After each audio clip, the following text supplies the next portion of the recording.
A debate topic I see pop up pretty often with the revolutionary left is that we kind of have a hard time deciding on the legitimacy of voting. Some think that by participating you validate a system that you may not agree with. Some think that no matter what you do, your vote doesn't count. And some think that by not voting, you're somehow making a statement and taking a stance against the system. While those are interesting thought experiments and debate topics, they don't do much good in the world today. All theory, arguments over validity of praxis, and debates aside, voting is important.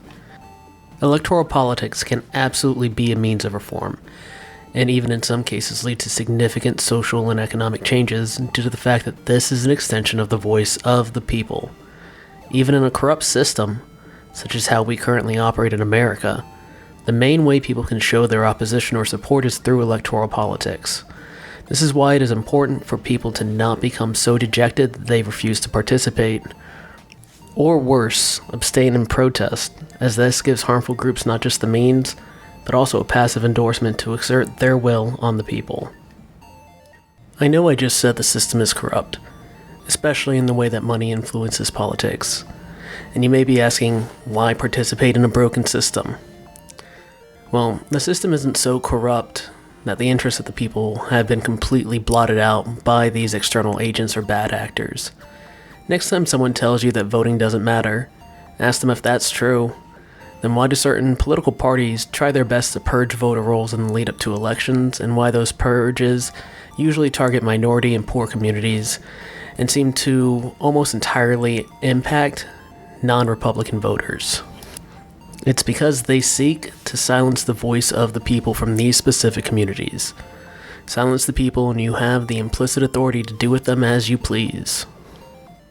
If you're so comfortable in your current situation and you know that no matter what the vote is, your level of comfort isn't under attack, then I can absolutely see why you may think there's no issue with you sitting out. Marginalized people and people from oppressed communities don't usually have that luxury.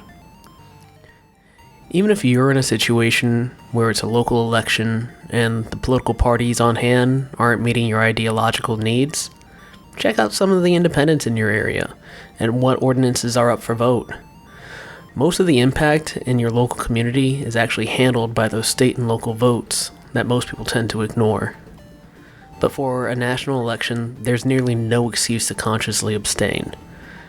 Federal funds matching, where the federal government matches fundraising contributions, is locked behind the number of votes that a party receives.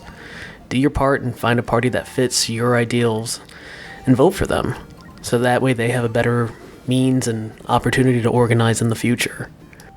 It may sometimes feel like we're doomed to play a game of voting for the lesser evil, but this is only a stopgap as we continue our march towards the end game of capitalism. When the electoral system has been fully superseded by vested interests and bad actors, then the people have no choice but revolution. We're on the precipice of that now in America, with how much money is currently at play in our political institutions. Although we may have not yet fully crossed over, it is an imperative that all able people participate, even if it's only as a means of harm reduction for the most vulnerable people in our communities.